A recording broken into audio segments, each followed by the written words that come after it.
Narinig niyo na ba yung mga salitang debit and credit? Yun ang mga salitang madalas natin narinig sa mga accountancy students. So, let's discuss.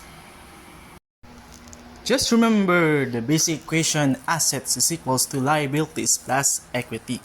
Kung gusto mong magnegosyo, syempre kailangan mo ng capital. Yung capital na yan, yung mga resources na gagamitin mo sa pag-establish ng business mo.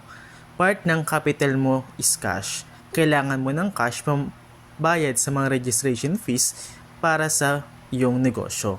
At syempre, kailangan mo rin bumili ng mga inventories and machineries para sa pagpapatuloy ng business mo. Pero syempre, darating yung point na hindi sufficient ang cash mo pambayad sa mga inventories and machineries na bibilin mo. And pambayad sa mga necessary expense like rental, and syempre yung mga salaries ng mga empleyado na i-hire mo kung meron man.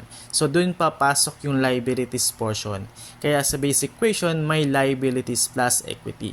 Kasi yung capital mo is hindi sapat para i-maintain yung business mo, kaya kailangan mong mangutang or mag-loan sa bangko. Or hindi mo nabayaran yung mga expense na yan at magiging payable na part ng liabilities portion. At para mas maintindihan natin, let's take a look sa basic equation.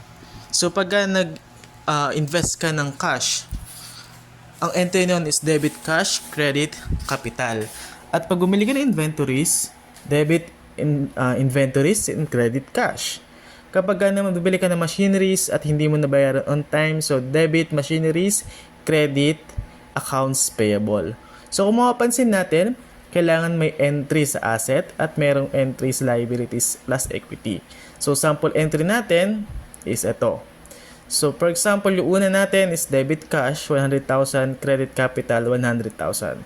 Kung mapapansin natin, may debit at may credit.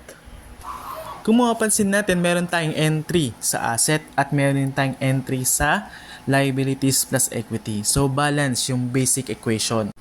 Tandaan lang natin yung normal balance na bawat account. So unlike yung asset, ang normal balance nun ay debit at ang liabilities plus equity naman, ang normal balance nun ay credit. So any increase dun sa account na yon, kailangan mo lang gamitin yung normal balance, at kapag nag-decrease, kailangan mo lang baliktarin yung normal balance. So like for example, yung asset, ang normal balance na i-debit.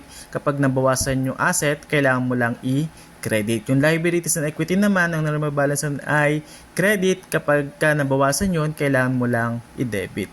So kailangan balance yung equation. So yun lang. So maraming salamat sa pakikinig. Thank you.